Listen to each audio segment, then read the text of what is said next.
Welcome, Shiloh Ranch Church, to Monday night. Holiday edition. Holiday edition. Shout out America. Levi has a firework. He's about to light it off. Go ahead, Levi. He doesn't, Kate. He does not, Kate Brown. He does not have a firework, No. Kate Brown. Don't worry, Kate Brown. No firework. Did you hear any fireworks last night? No, but here's what happened.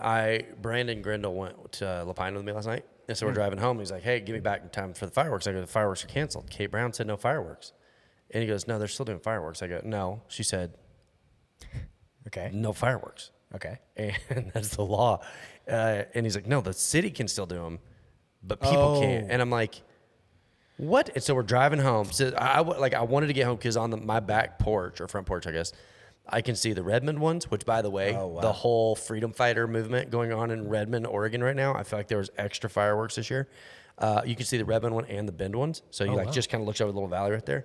And I got to catch like the second half of them. Usually I can hear them and or see a little bit from Twin Lakes, but I think I fell asleep before Next year at 10 o'clock, my porch, I'm telling you, it looks out. You can see like the whole thing. Wow. Did you see the meme that Mary shared about could you keep your dogs and children quiet? I've been up at late setting up fireworks. I got the Karen meme you sent. That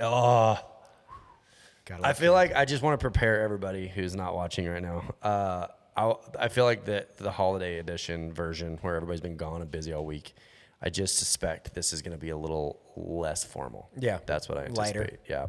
Well, and and you can still get the same stories and message across in less formal content. True. So the sermon was a discussion. Dialogue. Dialogue with Justin McKee. Yes. Who has an incredible voice. Yeah, he does. Isn't that crazy? Like that's him. I've said it. Like that's his voice. Yeah. And so I remember when I first met him, I'd seen him on TV, and I was like, I wonder what a guy like Justin McKee were to sound like. Because he used to do the PBR forever, and I remember the first time I met him, and it was just that was him. I was like, I'll be, that's just someone's voice. Yeah, when he walked into the studio earlier, he started talking and said hey or whatever, and I was like, oh wow, okay. That's really him. I get it. Because when you said like announcer, I was thinking just a guy that is like really good on his feet and able to dialogue, and yeah. I didn't necessarily think of the voice, and of course the voice matters, but which I think I feel like that is shifting. Like your generation is catching the tail end of that. But there used to be like the Walter Cronkite, who was like the voice of the news. And like, right. If you guys were around, if you guys want to jump on here, we got the comments. There was like Tom Brokaw and Walter Cronkite. And it was like formality was a part of it. Like, but you said earlier, like the way people dressed was a little more formal. Right.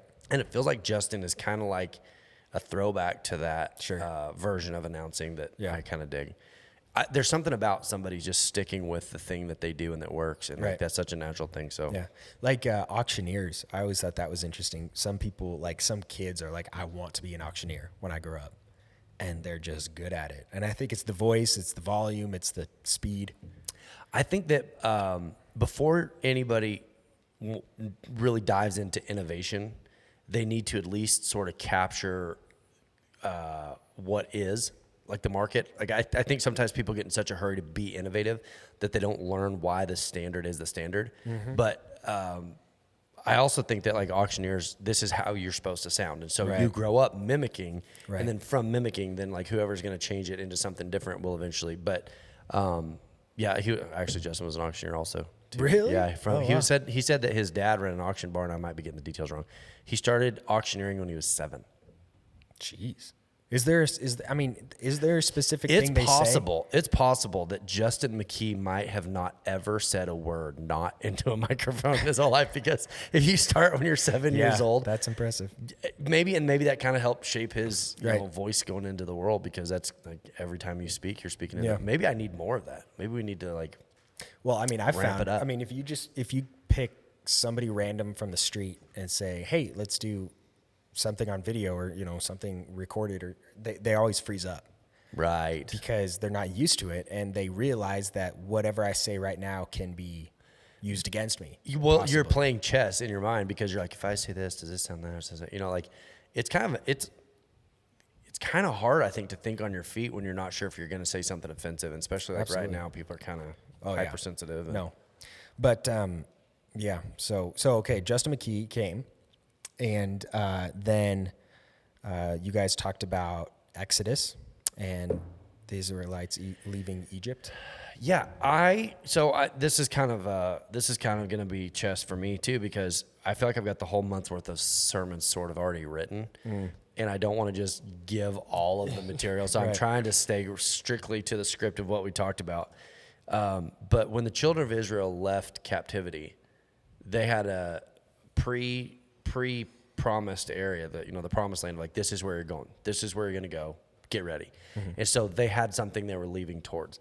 And I wonder, like in my life, 38 years old is a weird age because I'm not quite to the like established in life, gray-haired leader age. Wise old man. Yeah, and I think I got by with a lot early on pastoring because I was a young pastor, and people are like, oh, that young pastor, But 38 is a weird age because if you're not careful, you kind of lose that personal dream. Like, what is the dream? What is the goal? What are we getting out of bed for in the morning? Do I know every single day what it is that I'm like pursuing or striving for? And I think in the church, maybe we've lost that a little bit. Right. I mean, I know, especially when you said, define a failure, you've said that a couple times because, or, to figure out where you're going and define a failure. Because day to day matters.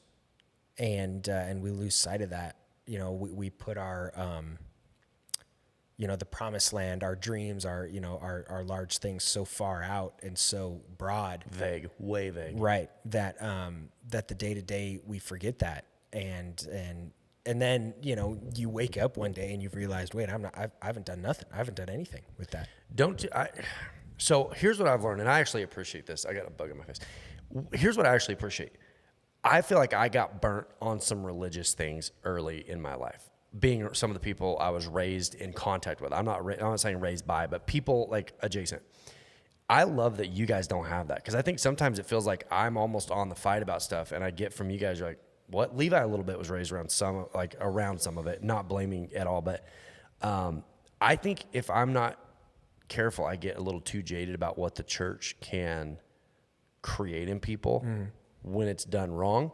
But I love what the church can encourage people with when it's done well. Right. I'm never going to be anti-church. I will never be anti-church because I know what it can be when it's done well. But when it's done wrong, it's like, don't dream. Don't have ambition. Your goal is to give to the church. Right. And it's like, give everything. What? That's it? Like, my goal is that I'm just supposed to be a soldier in the, like, my brother and I were talking about this. We used to sing, like, I'm in the Lord's army, and I may never, like we're like bringing military in. Remember that song, Levi? I may never fly over the infantry, march in the cavalry, shoot the artillery. But I'm in the Lord's army. And it's Jeez. And like, there was dance moves and the whole deal. It was like the TikTok dance of children's church growing up. But like, that's not what we're called to. We're called to like love Jesus and be in relationship with him and take the dreams and goals and participate in life. Like, to participate in life is huge. Right. And I think if we're not careful, it's like, well, God will do it. What am I going to do? Nothing. I'm just going to try to not do anything wrong. And I love what Justin said about predestination has caused a lot of confusion, because it's like, doesn't matter what you do. It's going to happen anyway. So what am I supposed to do? Nothing bad. And you're like, what a terrible. Well, so I've heard it said like this, and I want to hear your opinion on it. That, the saying, the Lord has a plan for your life. That's misleading, because like a plan, like, is there one just single plan that he has just for you? I mean, all of your life, you're supposed to do this one thing. Yeah. Or I've heard it said that he's got like a billion plans for your life. Yeah. Infinite number of possible plans. And you get to kind of decide and work with him to achieve one. But there's a verse that says that before you were even created, he gave a work for your life to accomplish. Right. He created work for your life to accomplish. And so how you get there, I think, is infinite for sure. But I almost think if we're not careful, and someone in the comments, you guys are going to have to help us out, because we're coming off of holiday brain. We're all gone this week. Greg says Speaking of fires, have family in BC, Canada. They just lost 9% of the town in Lytton, British Columbia, like Detroit last year. Some people had less than 30 minutes to get out. Goodness sakes. Oh my gosh. Doesn't it sometimes feel like the gospel of don't do bad things is like we accidentally fell out of heaven and God's like, well, if you're good enough, I'll let you back when you're done. Right. Okay. You get thrown in the deep end, and if All you swim right. back, right. I mean, there's no beauty in that. There's no beauty in a life of don't do bad. There is beauty in a life of, I don't know, try. I mean, aim for the stars. Like, what is God? And I've always been, at a personal level, I've always been really high on ambition. Like, I'm a high ambition person. I've always aimed high. And I think that I want other people to be that way too. Right. It seems like everybody I'm around, everybody I come in contact with, that's a call that has followed my life in every element. Is like, where are you going? What are you going to do? What's the goal? Where are you going to be? And to the point that I don't think, not everybody really wants to address it. Sometimes people just want to live, but wake up, like have fun. Like what would failure look like? Well, the ultimate failure would be in my life to have done nothing, to have lived and to have done nothing. That's the ultimate failure. So trying and failing is still not as bad as no purpose, no direction. Right. Like, don't aim too big. Yeah. I mean, I'll tell you this. Yeah. Oregon people, listen to me in this, because that's one of the advantages we have of living in a national kind of circle with the Texas, Arizona thing. Sure. If we're not careful in Oregon, we live so far removed from a lot of what goes on in the world that it's almost as though people are punished in Oregon for dreaming too big. Like, hey, calm down, get back down here with us. Don't dream too big. Don't get too big for your britches. If we're like, that is one of the things I hope to see change in the Shiloh community is I want people to wake up and go, I used to have a dream. I used to have things I wanted. I used to have like a goal. And now I just go through the motions. Right.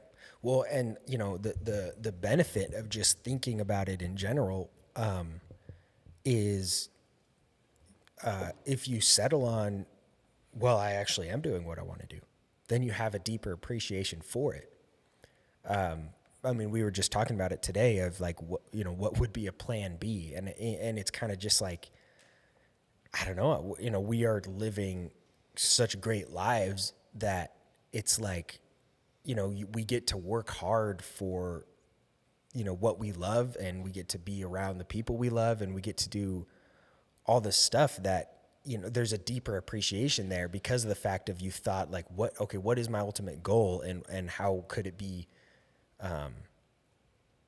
what is a failure? What is a success? Because you go, like, let's say you get in a different job and you choose a different job, and then you realize what you had. Right. Well, and so here's what's happened. I've started, like, for the last month, I've been asking everybody, like, what is your dream? And it's crazy how many people are like, be a good person. That is the standard. That is my dream. Well, how do you measure that? Well, I don't know. Well, if you don't know how you measure be a good person, then what you're saying is, I have no ambition. I'm just existing. As I've dug into this, and it's been maybe even 2 months, what I'm finding is that we don't really even clearly understand what a dream in our life looks like. I mean, I don't think the church, myself included, has done a good job of educating, because we think of a dream instantly. We're Americans. And so we instantly think of a dream as being an accomplishment. And what I'm finding is a dream may not be an accomplishment. A dream might be, in a sense, an arrival at a maturity. I'm trying not to preach the whole sermon, but As in a mindset. well, have you ever heard the saying that to a rich man there are millions of problems, but to a hungry man there's only one? Okay. You ever heard that? Sure. No, but That I think that's along the lines when God encourages us to wake up and dream dreams. It's not about accomplishment as much as I had maybe thought. Because once you do it, then what? right. You're dead. Life is over and your heart just won't stop. Like, your heart is beating, but you're like, some of the most miserable people I know are people who accomplished the achievement portion of their dream without ever considering that there might be a shaping element. And so, like, to the hungry person, there's only one problem. Well, they get food, and now there's millions of more problems, because it's like, well, I don't know what my other problem is. So what, if somebody were to ask you, like, what is your dream? What would you say? I will say this. Hi, Jay Leggett. I hope Jay is staying on. He posted a picture of his back porch. I think that might be his his profile picture. Now they've got the prettiest backyard. You're like, why is that important? He posted it this week, part of a dream. Okay. I will say that I think it's possible that universally, here's the dream that people have. Jesus, sorry. Whack the microphone. Yeah, sorry. Mission accomplished. No, everybody wants to be loved, but that's not just enough. We also want to be known. And I think that in my life, what I've found is every dream I thought I had was a means to achieving that. I want to, you know, everybody wants to be known and loved. I want to be in a culture where I'm understood. I feel like there's two kinds of people. There's people that hear like what I'm doing, like to my day-to-day life, separate from what I do for work. And they're like, why are you still doing that? Like, are you still, what are you doing? And then there's another group of people that are like, that's awesome. I get it completely. Sure. I love spending time around people who like get me, like where I feel understood. Right. I don't want to go too far into specifics on the details, and here's why. I'm still sort of working out the details as far as achievement or arrival, but I know when I get there, I want to have a home. I want to be at a home, not a house. I want to settle a home, and I want to be around a culture of people where I'm able to contribute and the batteries are charged and that I feel like I'm contributing to the world, not just being a leech, those types of things. And so, yeah. What's yours? You know, if you were asking me this like a year ago or 2 years ago, I would have said like a feature film, you know, like directing a real piece of art. But now, because if I did that, it wouldn't have satisfied anything. It would have been cool. It would have been an accomplishment, but then what? Right. Now I feel like I've always wanted to be a person that almost walks around like they had tomorrow's newspaper. Right. Like an overwhelming amount of peace, like you knew something that somebody else didn't know. Right. You know, like if I was in a plane crash, you know, as the plane's going down, to be the guy that's like, all right, this is happening, you know, or if there's a catastrophe going on, to be the calming force there and to be able to direct people and places and things and stuff and not let the stimuli, you know, bog you down and so on, but just to be a peaceful person. So I think that's the dream. What you're saying is a life that is free of the circumstance being in control, that the circumstances do not dictate your Eunice. Right. Okay, so let's get more specific. Okay. And I'll go as specific as I can because, like I said, I don't want to tip my hand because I don't want it to not make sense. But I can't make sense of the horse cattle roping culture that I love. Sure. I can't make sense of it. In fact, most people hear that and they're like, why does that matter? You're like 38. You got kids. Like, I know. I want to accomplish. There's elements of that and I'm not saying go rodeo for a living at all. But I do like having goals that I set for myself because, like, it stays in shape. I like the horse deal. Like, you bring things into the world. The 10-17 thing always plays into that. Right. I would like to get to a place in my life where in one location I can do all of the things that I like to do. I want to be able to record a sermon. I want to be able to do a podcast. I want to be able to rope. I want to be in a place where people come by instead of me having to constantly chase it. So those are things, when I talk about dreams, I feel like that I've thought about it enough to know that is where I feel like God's taking me. That is, in a sense, what we see here in the summer. That is a large part of where I see life going at a specific, but I also want to make sure that I'm like, okay, God, but if at any point I'm reserving that if you change it, that's fine. But I have to have something I'm pushing towards. Right. I have to, because if not, like I said, I get up and I'm like, oh, God didn't do it today. Right. God didn't change my circumstances today. I didn't work at it, but God didn't change my circumstances today. Yeah, like, I mean, I'm thinking on a day-to-day, how do I work towards that goal of actual, you know, peace? It's first of all, learning, you know, more and more and more, because I feel like, you know, if you're going into a math test and you don't know anything about math, that's incredibly stressful. But if you know everything about math, Right. Going into a math test is not stressful. Right. So if I can learn everything about the Lord, then going into life is not stressful. I don't think you can. I don't think you can learn everything about the Lord, but you can sure try. Do you want to make a movie? Yeah. Do you want to make lots of movies? Yeah. Lots of them. When does that start? I think it already has. This is what I'm talking about. Like, okay, shift, pivot. A specific dream is okay to have. And I think that's what I'm saying is like, it is okay to have a very specific, I want to accomplish this. Mm-hmm. That part is where I feel like people have been like, but Jesus, may not want that. So whatever Jesus wants. Like, right. Everybody loves Jesus. I get it. We love Jesus. But is there something specific in that? Is it the result of making the movie? Is it the process of making movies? Are you comfortable talking about this? Oh, yeah. Is it the process of making movies?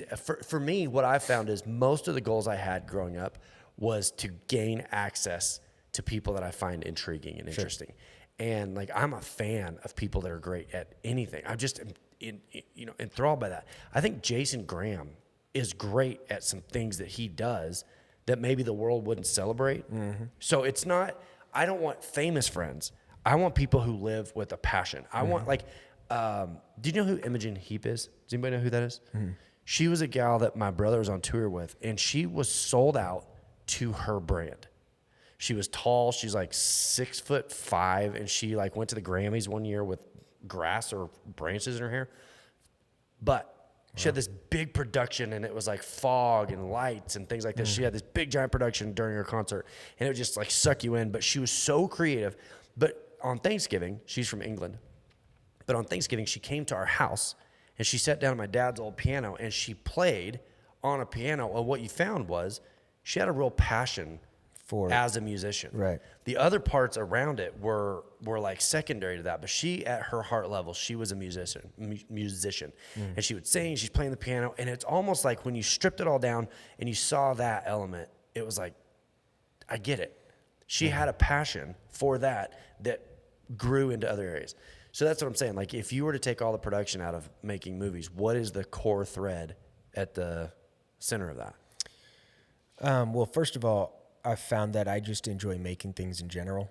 So whether that's a video or a wooden box, I love making things. I love, like you said, gardening, where you take raw material, you change it up, and then it's something different. That's a Timothy Keller thing. Right. By the way, I don't want to take credit for that. Right. But yeah. But I think the core is I absolutely love stories. And so I don't want to make movies that are entertaining. Yeah. Just to be entertaining. I want movies that tell a story before considering being entertaining. I am convinced that story is one of the most important things that people have. Right. Story allows us to categorize our thoughts. Mm-hmm. Story is what allows us to go, I get that, or be inspired. Mm-hmm. That was the thing that Justin said during the podcast. Is that up yet? Did we release that on the podcast? One of the things that the sermon part, or the rest of it? The other part. The other part. Well, tomorrow is the one that's going up. Got it. Okay. So yeah. But we sat there and we talked for probably maybe an hour. Yeah. And at the end of that hour, out of like I couldn't get it. It's like we're trying, and all of a sudden he says, I know that there is a version of that cowboy spirit in everyone. And I go, right. I got it. Right. But if you know that that's what he's going for, mm-hmm. like Justin's dream is to see people be able to sort of lock into like the best parts of what it means to be a cowboy, whether they're in any other sport or in their job, something to aspire to. But story is what does that. So when you say tell a story, do you feel like that it's because of what people get out of it, or because the story itself deserves to be told? The story itself deserves, okay. I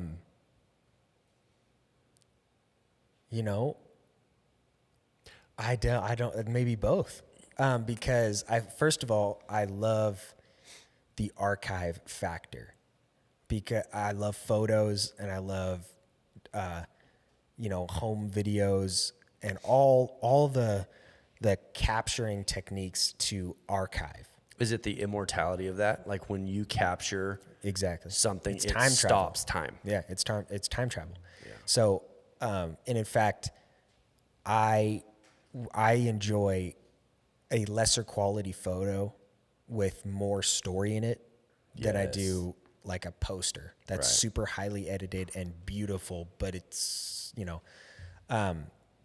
and so I think probably the story deserves to be told because, but then again, if the story deserves to be told, then somebody's going to get something out of it. They'll get what they're gonna get. Right. Yeah. And so I guess I don't seek out stories that I think people will get something out of. I think out stories that I am curious about.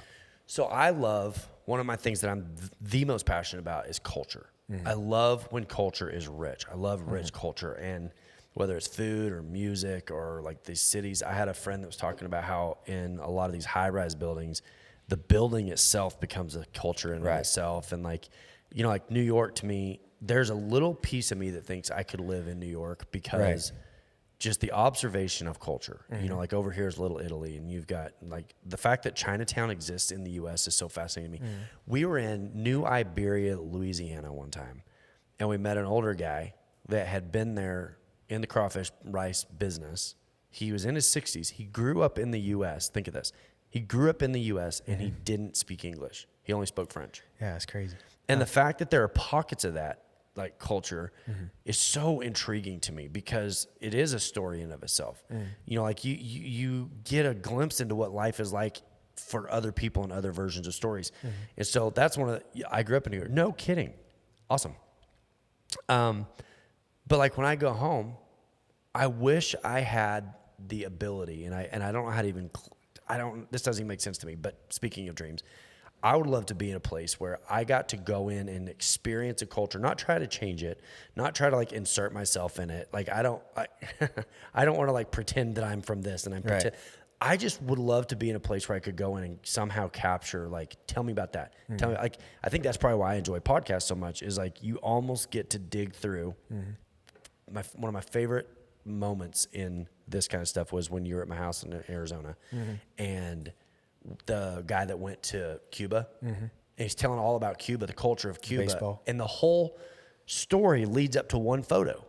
But if he just showed you the photo, you'd be like, that's a cool picture. Right. But the culture that he explained all the way up to the very last minute, kids playing stickball, and like that stickball is their way out. Like if they can hit a rock with a stick well enough, there is a future. There is a dream in that. Right. And so they're pursuing it every single day because they think like maybe I'll be the one that gets out. And there's kids around, and there's going to be people like, obviously I'm not going to make it, or maybe this kid will, or like that. Like remember on Sandlot, they all had that one kid there had their dreams hinging on, Like this kid had a dream, and it was so prevalent that everybody else's dreams were kind of on his shoulders, And so when you talk about story, I'm like, yes. Like that is how, to me, that's how you access those cultures. Right. Is somebody tells a story so well that you feel like you got to experience it, even if you weren't there in the middle of it. Yeah, and I think, I love, I also love the technique of storytelling because there's so many different types and ways you can tell a story, and so that's you took a Polaroid picture of me like 5 minutes before we went live. And there's like a collection of Polaroids over there. I mean, there's so many different techniques, and each one of them can tell a different story within the same story. If you've got Christopher Nolan making the movie, it's going to be incredibly real. It's going to feel incredibly real, even though maybe the content is surreal. Right. Yeah, but it's going to feel real. Inception, it's totally surreal, but feels real. Versus, right? What the Wilder People? What was the name of that movie? Oh, Search for the Wilder People, I think it was. Yeah. Right. If you haven't seen that, there will be people who watch it like, this is terrible. Why did you make me watch that? But the guy that tells that story tells the story of that little kid so well that you feel invested in his story. Right. You want him to do well. And I think that goes to like the Bible, what Jesus was talking about is story, story, story, story. Like stories are not comic books. Stories are how we understand the world. Jesus was a story. Right. Salvation became a person. Heaven becomes a person. Forgiveness becomes a person. And not just a person, but a person that goes through a story of death and resurrection. And I'm wondering if maybe that's not what a dream is like, what is the story of my life? Right. What is the storyline of my life? Because getting up every day and just going through the motions, I wouldn't watch this story. Right. This is not a story. Not because the circumstances are bad. My development is bad. I'm not becoming something better. I'm not transitioning. I'm not transcending above what I'm. That's what I'm trying to say is like, what is your story? What are we risking? It's like we're just injecting comfort into our addicted veins because we don't want to ever expose ourselves. And it's like, be uncomfortable. Tell a better story. And I don't know how to clarify that for people, but I wish I could. I hope throughout the course of this month that's what, because Justin had a dream with what he was doing of telling that story, and he pursued it, and he's having breakthroughs. And there's a part of me like, that is an interesting story. There's going to be millions of people that never heard the Cowboy Channel, but for the people who do, that's a story that's worth telling because he's risking, he's trying it, he's putting himself out there. Yeah. I want to get to these comments. For someone who would say that they don't know any more what their dream is, where do they start on the path to finding their dream again? And then also Wesley says the more beautiful thing about stories, it inspires others, inspiring others to be good, loving people, and more important than being great, in my opinion. Story of growing up in New York. It's all about different, amazing cultures. Yeah.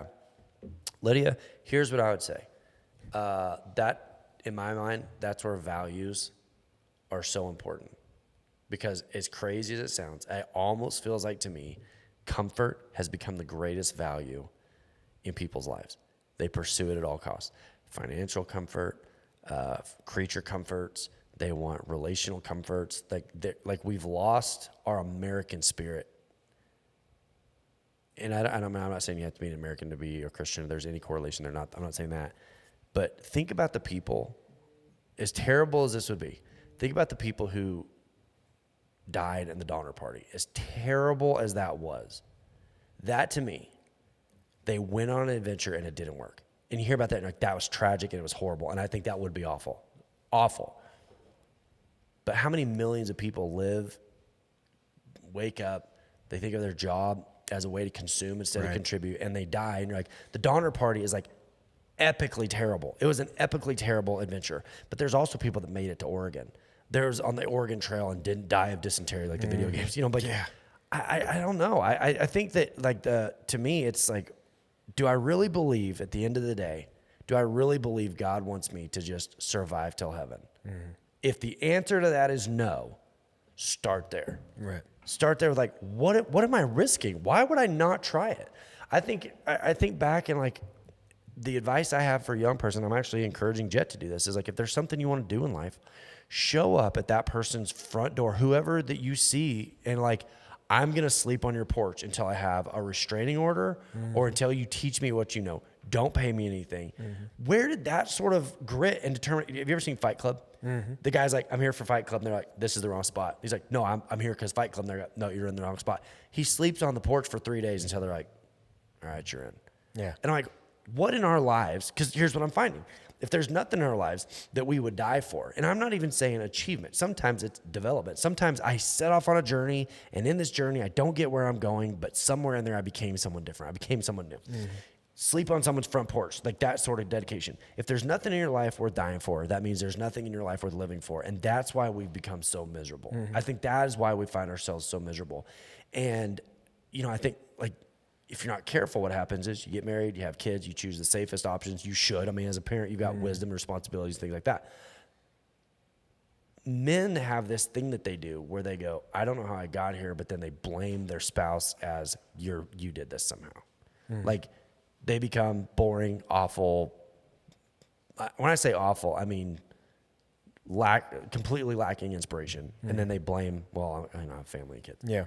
Your kids don't want you to suck. Oh, yeah. Your kids want to believe their dad is a hero. And sometimes that means like embracing the discomfort. God tells us he has a purpose for our life. How do you know, Jordan? I've been asking him for years. I feel like I have not found it. Ooh, great question, Valerie. And here's the problem. I'm preaching. We're doing some technical stuff over there. I'm distracted, but I think we're doing all right. Uh-oh. Picture cut out. The audio should still be there. Levi, can you hear the audio? Still got the audio? Audio's still rolling. Give us a sec. All right, this is now a podcast. It is fully It's audio. a real podcast. But here's what I would say. Everybody wants to know what their purpose is, but we dictate the parameters. We say, I want to know my purpose between point A and point B. And I can't preach the entire sermon. Like, just trust me, audio's good. Thanks, Greg. There's a series in July coming. I'm going to get it preached. But it does include God's unwillingness to answer our questions in the way that we ask them. Yeah. When you ask a question, in every question, now think of this. Think of this.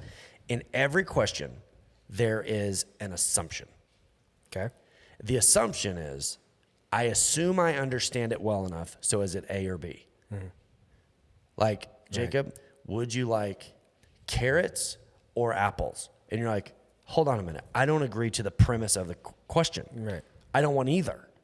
Or I want both. But in every question, there's a premise.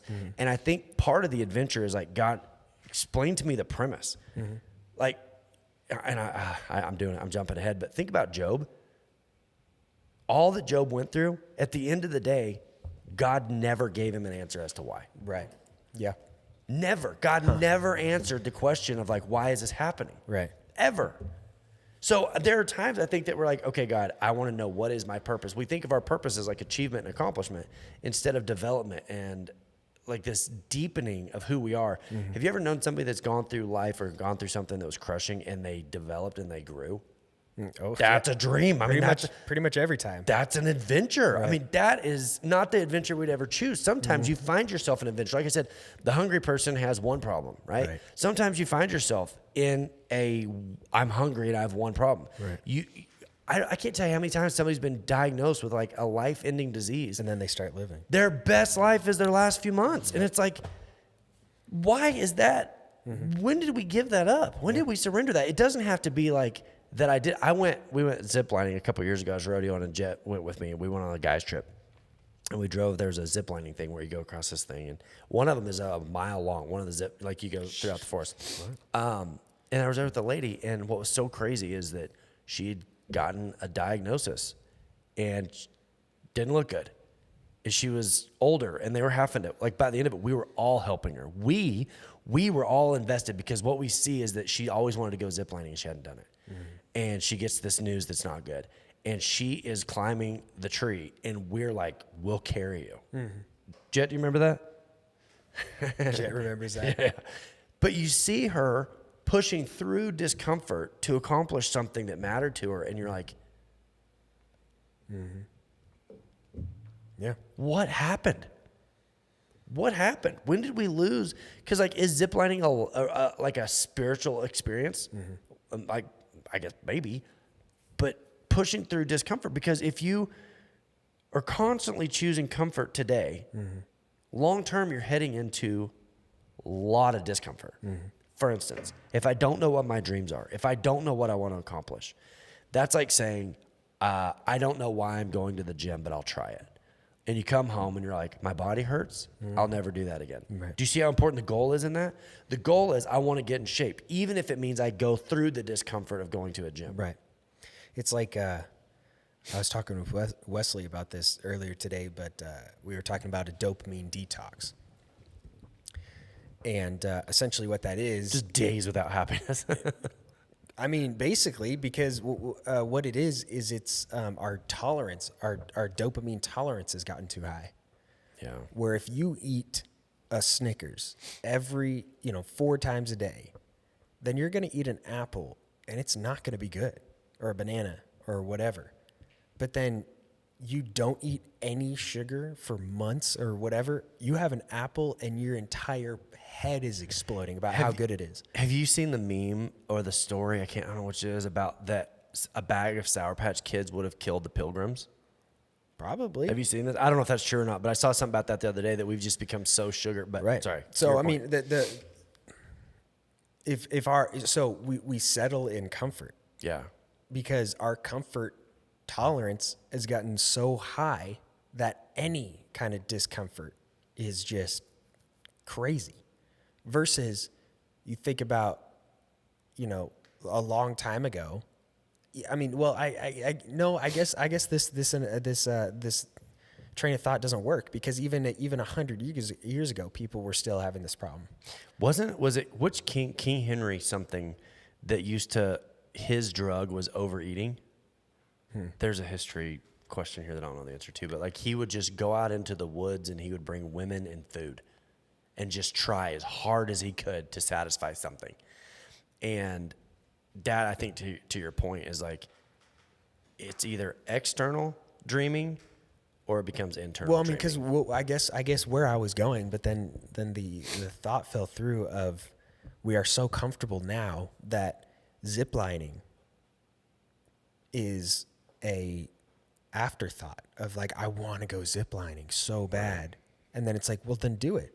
I got so much stuff to do. Versus if your life was awful, I don't know, but yeah, I mean, the thought doesn't make sense, because even 100 years ago, people still didn't necessarily pursue their dreams on a regular basis. Well, and here's one that's so frustrating to me. It doesn't matter how many people you have at your funeral, you're only going to have about 6 or 8 pallbearers. So six what? 6 or 8 pallbearers, people that actually care. Like, there's a difference between people who attend your funeral and the pallbearers. Right. And I think the pursuit of acceptance and the pursuit of please pick me, please like me. Oh, don't think bad of me. And it's like, when this is all over, and I'm not saying go be a terrible person. I assume people know that I'm not saying that. Right. But there are risks that we won't take because we're so afraid of being thought badly of. Yeah. And it's like, you're going to maybe, when it's over, you're going to have, if you're lucky, 6 people that were so agreed, mutually close, that they carry your lifeless body to the grave. Everybody else might show up at the funeral maybe. There are going to be people that you tried to impress that won't come to your funeral. Right. They didn't care if you lived or died. And your peace was sacrificed for people that literally just didn't care. And so it's like, wait a minute. So, okay, the 1017 thing, the 40,000 pounds of hamburger, which, by the way, has been sorely under-celebrated by everyone. Do you realize how many pounds of hamburger, 40,000 pounds of hamburger? We gave it away, and people were like, that's cool. Yeah, and we made a huge announcement when we hit 100,000 pounds, because that's a lot. And then in one week or whatever, we gave away 40. Yeah, and then one day, 40,000 pounds.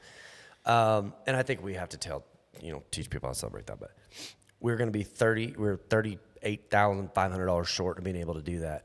And that day, the day that the hamburger is going to go into the food bank, and we're going to be short, and like we're just going to have to stretch and figure it out. We got a woohoo. So thank you, Megan. Yeah, a little bit of celebration, little mini celebration. Okay. We get a grant that morning for $40,000. Yeah.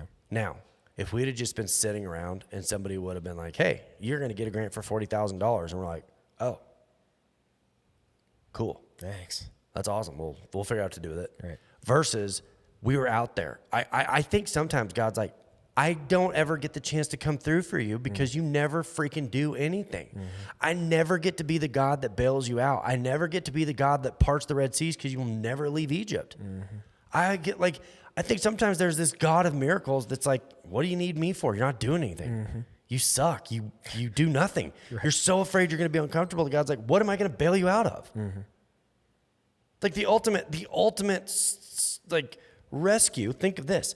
If we're stuck in the rut of daily decisions of comfort, his miraculous rescuing would be something that's so bad it rocks us awake. I'm like, do you see the magnitude of like what we're saying? Is like, pick something. And I'm not saying I want to be a millionaire. Blech. Who cares? That's not a goal that's worth pursuing. I want to have depth. I want to know that comfort doesn't stop me from doing things that I feel called to. I want to love people. I want to pursue wisdom. We all have it in us to sacrifice for something. Yeah. But we don't. Yeah. Actually, we sacrifice our future for our current comfort. That's what I'm finding out. Yeah. So this year I knew I wanted to rope a little bit this summer, and I didn't have a horse and all the stuff that goes with it. But I told Lacey I need to wake up in the morning and ride my horses every morning. because I don't need other people for that. I don't need people to show up. I don't need other people to participate in that. I can control that. As crazy as it sounds, when I took a discipline approach to something, how much better it started to go. And like the horse has been kind of the story of my summer. What you just said about who's going to be at your funeral, I just washed myself of toxic people that I said, or Lord, they don't care, won't be at my funeral. I've cleaned myself of those people. Cleanse myself of those people. But to get up in the morning and just go, I'm going to do something every morning, whether it's going to the gym. But again, I don't think it's external dreaming. I think there will be people who have external dreams and they go after them and they accomplish them. You know, like as a kid growing up in North Texas, the rodeo world, like the NFL was like the second biggest goal you could have to win a world championship. And we all kind of knew like that was the thing, right? That's an external goal. We didn't really set internal goals. That's something I think you guys actually do really well is like, I so admire what Wesley's doing right now. How much of this are we allowed to talk about, Wesley? And we're allowed to talk about, okay. So Wesley graduated as a chemical engineer, for you guys that don't know, and decided I would rather do something that makes a positive impact in the world. That's an internal dream, and is going to do other things. You can say it. He applied to the Peace Corps to teach English in Thailand. Right. With a chemical engineering degree. That to me is setting your mind on a dream that it goes beyond. And that like there's a sacrifice to that because I assume chemical engineers make a decent amount of money. He's like, there's gotta be something bigger than that.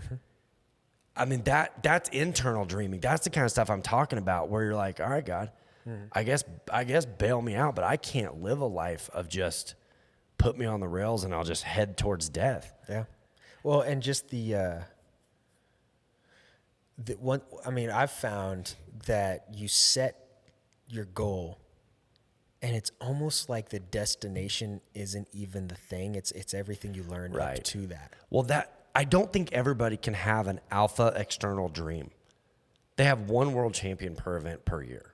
Is it really reasonable that 700 people have the exact same goal and without it, I'm not happy? No, it's more possible that your life in pursuit of that, you'll find out more about yourself. I mean, that's the journey of the hero of a story is like, I set out, I failed, the big failure, but in the process I found this and this is success and whatever. Right.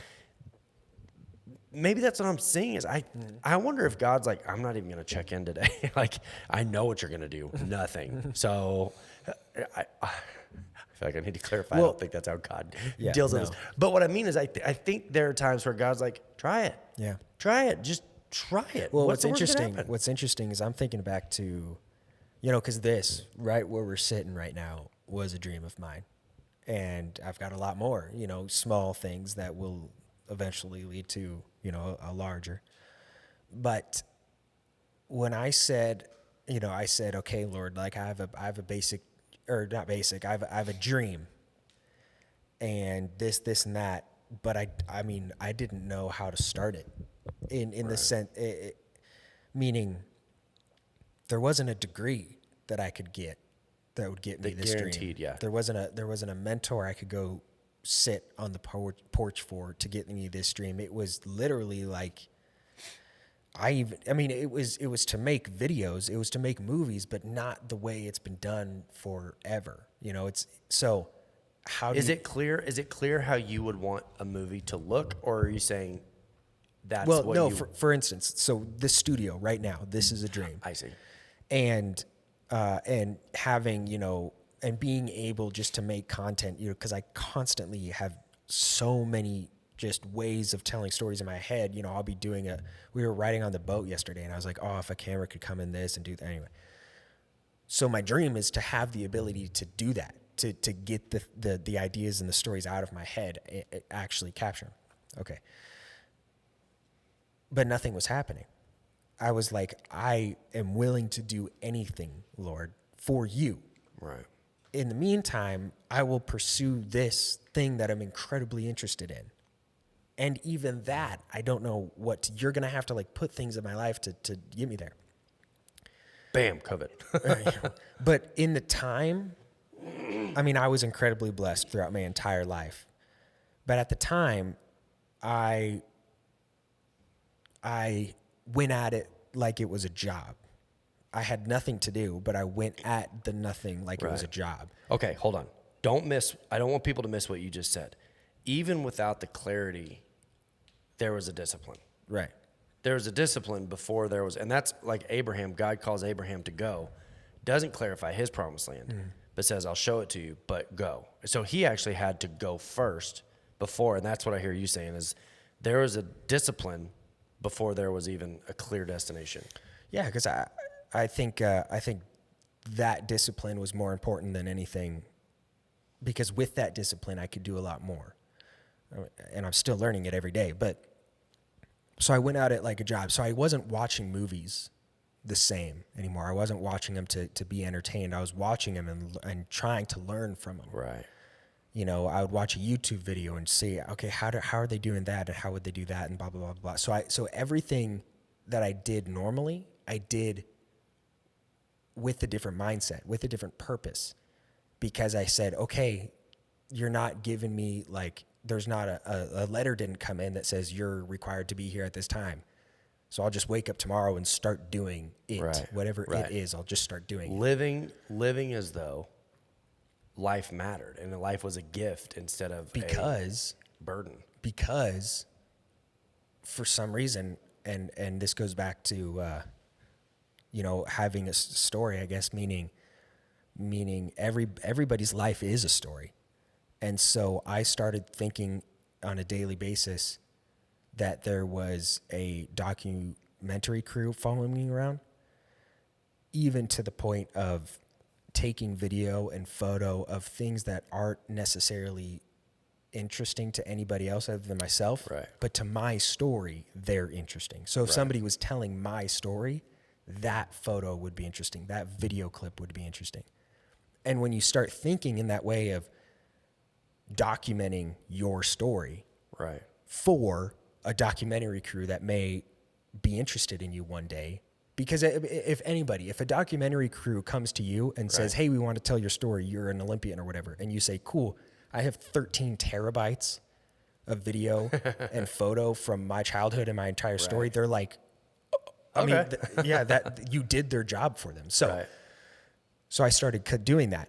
And then my whole perspective changed. I wasn't sitting on the couch thinking and just doing stuff. It motivated me to work out and learn more about cameras. And because it's like, today Jacob did this and this and this, But don't you think that that's what living for God, that's one of the gifts of living for God, is knowing that the creator of the universe, there's never been a more important audience that's ever existed before or after or ever again. Yeah. That God is watching what you're doing, which matters more than if you had 10 million people tuning into whatever you're doing. It gives life a passion again.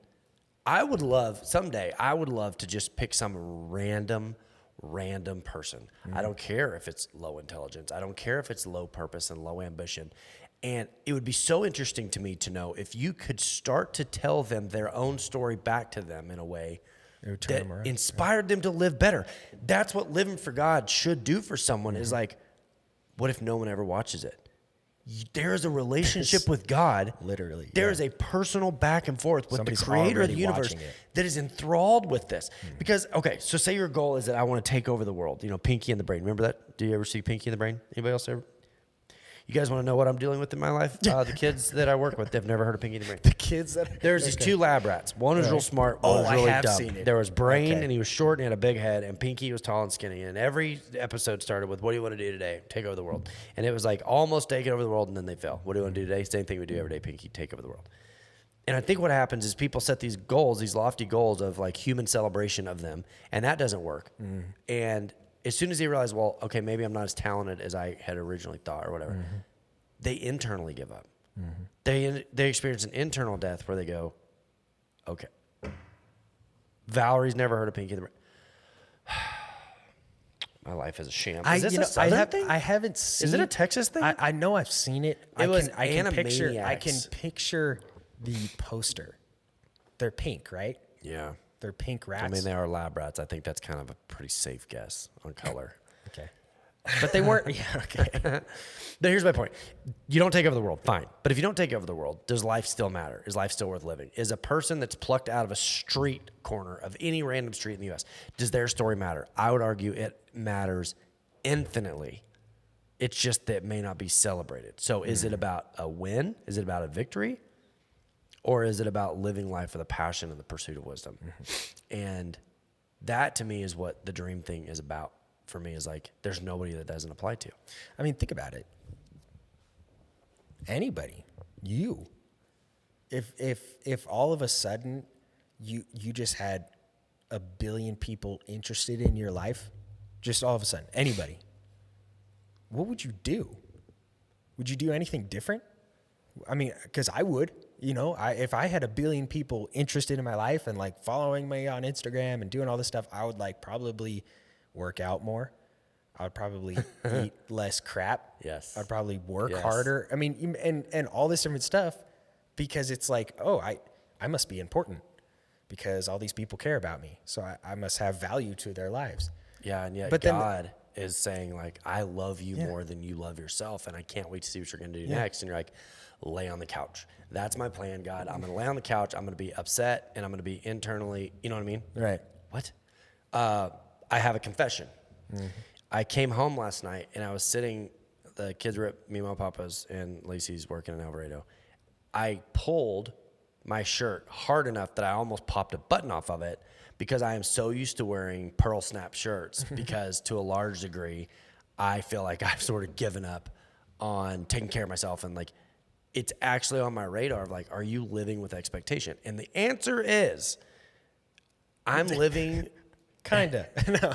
I'm living with expectation that we collectively are doing something that matters in the world, but I have stopped pursuing. Like I eat junk, and like, I don't really like take, like, I don't even know where we talked about this. I don't even know where my clothes come from. I just kind of like wear whatever's in the closet. Like, I don't get my hair cut, and I'm not like, I'm catching myself as I'm exactly what you said. Like, if you had 1 billion people following you around, I feel like you'd be like, all right, let's do something that like your introduction to the world would be like, I want to put my best foot forward. But at the same time, I'm like, ugh, I'm not, Jordan is not super excited with the picture of Jordan right now, because it feels like, well, and what's interesting is what sparked, I don't know, I kind of almost see it as like my self, I mean, and so self-consciousness is not what I'm talking about, but me conscious of my story, right? Me conscious of myself, living with the awareness that you matter and that your story matters. So how it happened was I was riding home, just daydreaming. I feel like I have like an active imagination. I was just daydreaming, and I imagined myself in 20 years or whatever, and I was like in a jungle, with a tribe or something, learning about a story. And the image that I had of myself was a lot of tattoos from a lot of different places of the country. And I was ripped. But at the time, essentially Tarzan. At the time, I was nothing like that. I was, I don't actually know, but probably 40 pounds overweight. Seems like a lot. I mean, that's heavier than I am now. 40 pounds heavier. Anyway. Okay.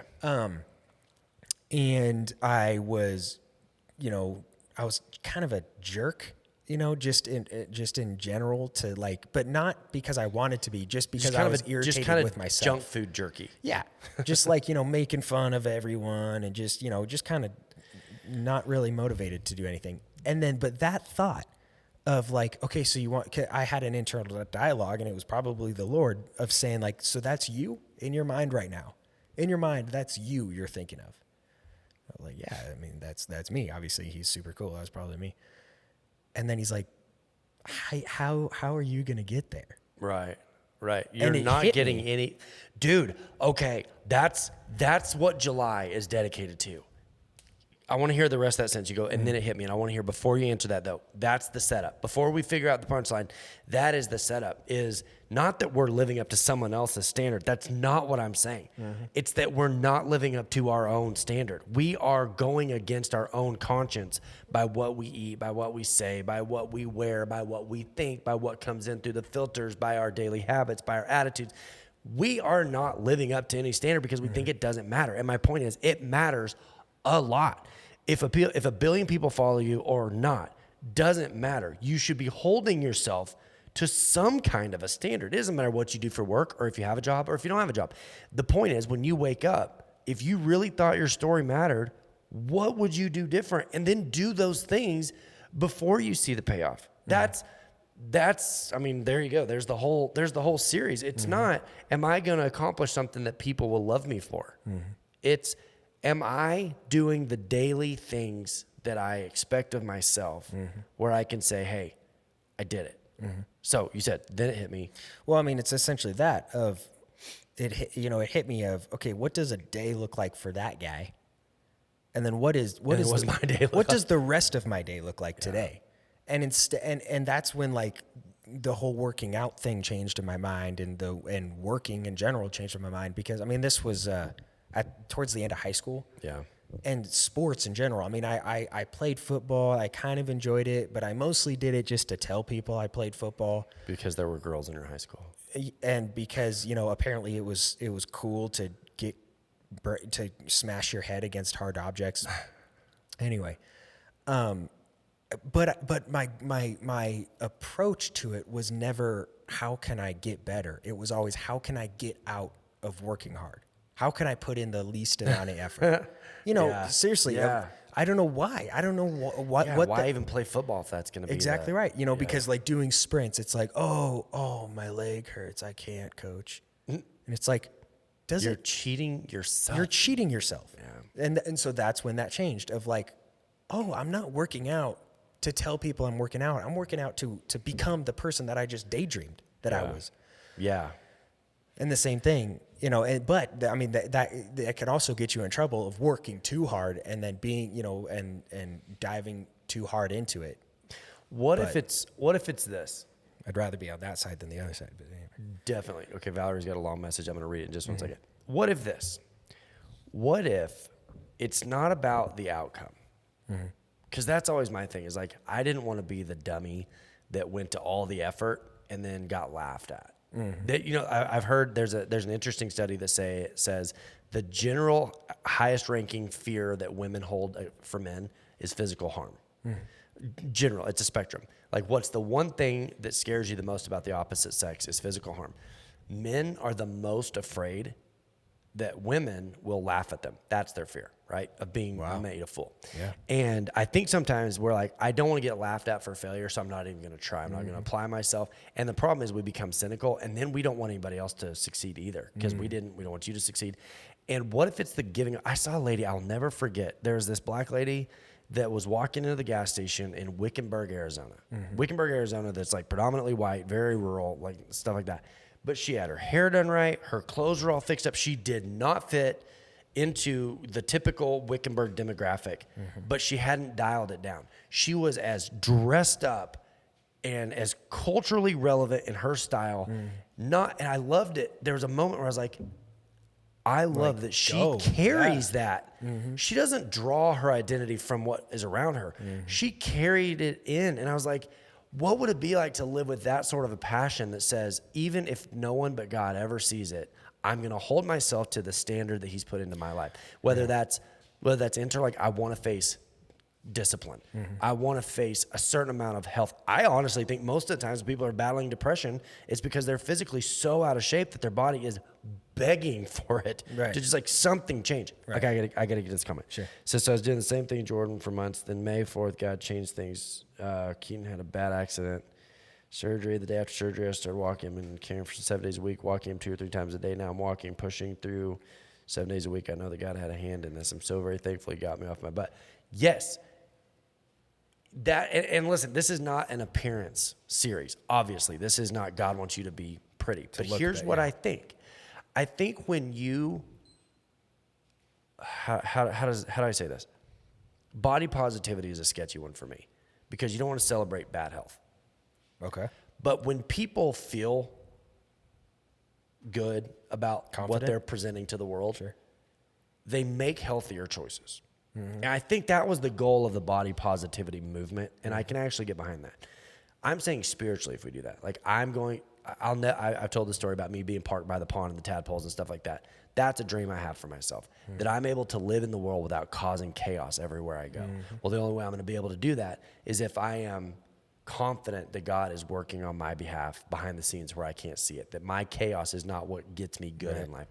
And so that's that, the like, hey, I haven't walked in a long time and I started to feel better, holding yourself to that standard. And I think that YouTube has made it very difficult for people to feel like their story matters, because everybody put their stories out there and we realize not everybody's story is interesting, but every story matters. Right.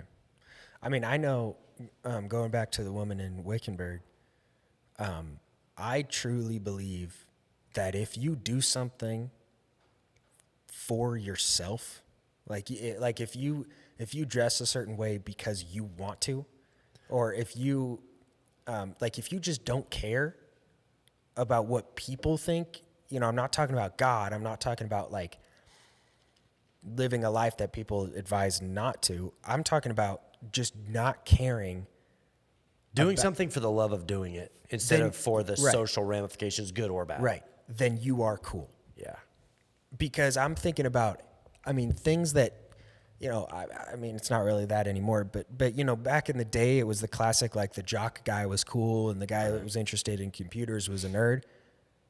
I'm like, dude, if like those, the quote nerds, if they're just like, no, I truly love this. Right. And I love doing this and blah, blah, blah, blah. And they didn't, because they can go the opposite the other way, depression and feeling like they're an outcast and all that stuff can hurt them, versus if they're like, no, I'm awesome. Right. That's healthier. And people would view them as like, you know what? You are pretty cool. It feels like there's a ditch on both sides of the road. And I think this bears mentioning that they're like, oh, pick me. I want to be cool. Pick me. Sucks. No one likes that person. Right. Listen, it's very hard for anyone to like that person. Yeah. It really is. When someone's like, pick me, I'm cool, it's always tribalism. The other side of the ditch on the other side of the road is, I'm going to go to great lengths to prove that I don't care. Exactly. And I'm going to wear my pajamas. And you're like, it's the same thing. Same thing. It's still putting your focus on I derive my identity from those around me. Whether it's someone who does something because they genuinely love it. Right. There's a dude, I wish I could remember his name on TikTok. There's a dude where he takes songs and he mashes them together and like he creates these two different songs from one song from two different songs. There's just something about it. He's like this long-haired hippie, completely different demographic, that like not someone I would naturally feel drawn to, but you can just tell he just is into it. He loves it. And like the way he like kind of gets into it, you're like, I think that's cool. Like I would love to think that I could be so okay with the things that I love. And that's what I'm saying about like the horse thing, because I love that element. And the problem is, if I compare it to the success that I thought I was going to have, it steals the joy. If I get up because I love watching a horse learn something, and I love, like when I watch Kentucky Derby and I watch a really, really good horse just giving it, there's something I just love about that. If I can get up and pursue that because I genuinely love it, and then come into the studio and try to do the best we can to unpack. I love this podcast tonight because I feel like I understand something better than I did when we walked in, talking it out. If I can do that because I love it, then if nobody ever watches it, or if people do happen to watch it, doesn't matter. Right. I'm doing it because I genuinely, it's what I feel called to and it's what I love. When I'm with my kids, I don't have an agenda for my kids. That is the most pure version of what I'm talking about in my own life, that naturally I don't have an agenda for my kids. I love my kids in their process and I feel responsible for guidance. Sure. I don't care what they do. I don't care if they like go on to be giant worldly successes or if they end up as someone that nobody really knows about. If they're holding themselves to their own standard. Here's what I like, my kids will tell you this. If they have a guilty conscience about something, here's my problem with that. It means they violated their own conscience. They didn't violate my conscience. They didn't violate necessarily God's conscience per se. I mean, that's the ultimate one. It means they went against something that they felt. That's one of the biggest mess ups that they can do, is to do something and feel guilty about it while they're doing it, because it means that they didn't think it was right and they did it anyway. That's the kind of stuff that I think is a real example of like, dude, you've got to follow your conscience. You've got to pursue out of a love for whatever God's put in your life, whether there's an audience or whether there's not. You've got to go after what God's put as far as a love in your life, because that will produce the fruit that's going to be beneficial to the world. Yeah, I mean, I truly believe that people were put on the earth for something. Yeah. I mean, I think we both share that. And there's a billion ways to get there. But then people say, well, what is it? What is it? I mean, I've had conversations with pretty much all of my friends and cousins and, people I love with this conversation. It's like, well, what is it? I don't know. Right. But there's a pretty safe guess that it's something close to what you're interested in. Because God put those interests It's like God allows us to follow themes in our life. And in my life, the joy that I have surrendered that I shouldn't have has always been results-based. Sure. Did I get the results that I wanted versus did I commit to the process? Sure. And there are times I give up on a process because it feels like I'm not getting the results. And if I had life to live over again, that would be what the advice I give. If I could have that conversation with the 16-year-old version of Jordan, that's what I would say is do something because you love it, not for what you can gain out of it. Because what you gain out of something is so temporary anyway. Well, and it goes back to, was this last Monday when I said, have you ever thought about going back to school? Was it last Monday? Anyway, one of the podcasts we did, I was like, have you ever thought about like how it would be cool to go back to school? It's that mindset. The reason I say it would be kind of cool to like almost be in the same person, but with my current mindset, right? Going back and learning for the love of the material, writing and math and all this different stuff. Cause it's like, if you approach it I have an interest in it now because I see it. You've lived long enough too, that you've seen people who are doing something with the wrong motivation and you can smell it instantly. When someone is doing something strict, you see trends on social media where something worked and then everybody tries to do it. The Joe Rogan thing got so big that now you can see the people who are like, I want his attention. I want his size. I want his money. And you're like, no. He, as an example, did something that he loved. And so when someone tries to recreate that, you smell it and you're like, you can't do it because you think you're going to get the results. You've got to figure out what God has given you an interest in and do it as though he's watching. Right. Well, and I think this is it. I think the reason I love stories so much is because people are interested in everything. Yeah. Okay. So there's videos of everything. Yes. If you Google like hawk eats an acorn, right, it's happened in someone's video. Right. Like everybody's interested in something. So when I mean it would be cool to go back to school, and even this ties back to when I said I was kind of like a jerk back in the day. Yeah. Was because somebody would be interested in math. Like, that is their thing. They're interested in math. You're like, nerd. And I'm like, what a nerd. But now I'd go back and I'd be like, dude, can I sit by you in math class? Because I'm interested in why you're interested in it. The same thing, I'll watch somebody knit. For sure. I watched an hour-long YouTube video yesterday about somebody knitting. Because it was in your mom's YouTube queue. Sure, probably. But it's like, I'm not going to go get, but I was so interested in why they were interested in it. I went to a school that would like make fun of you if you were too into academics. Yeah.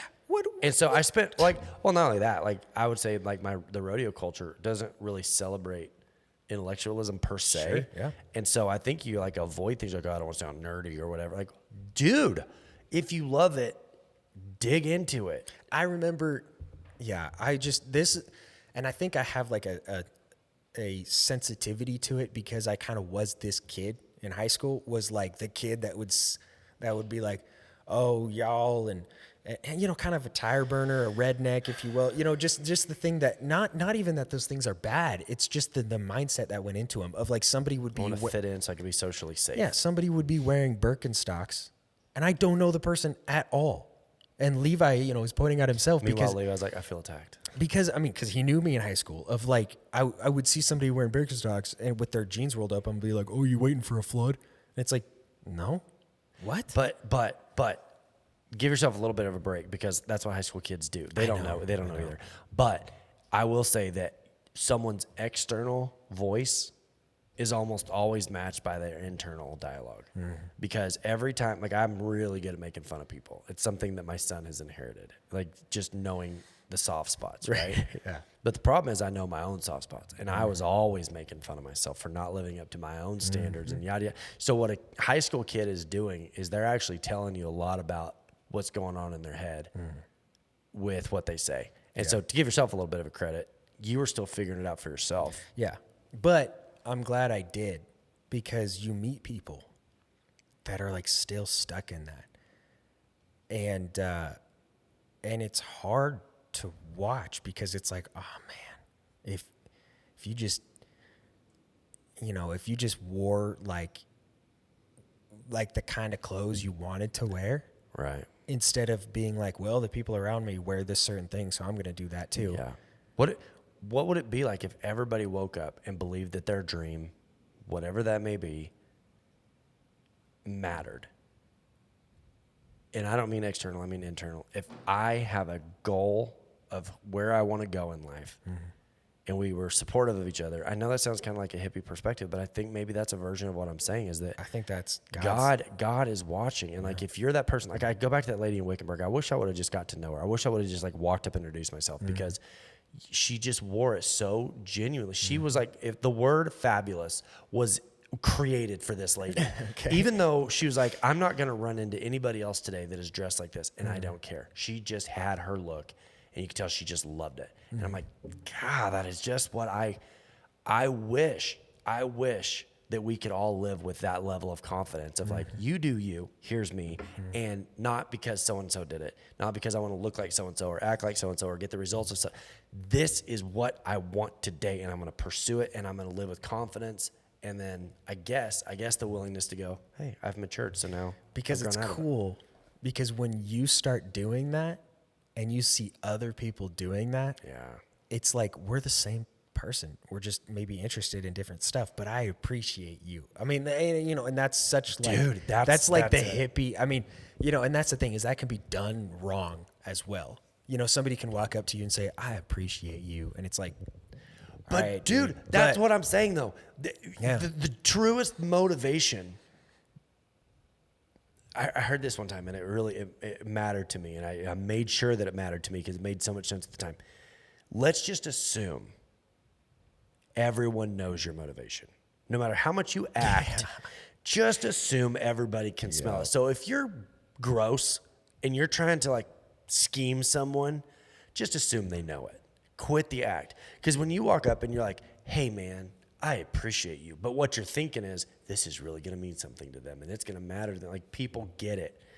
How to live according to what is authentic. I think that's, like I said, now I'm gonna have to preach an entire series, having just kind of given away a lot of that. That was not my intention. But I love that. I love that God's like, I'm not going to tell you the result, because the results are there for a completely different person than you think you are. I can't give you the bell at the top of the mountain that I want you to ring until you know you're a mountain climber.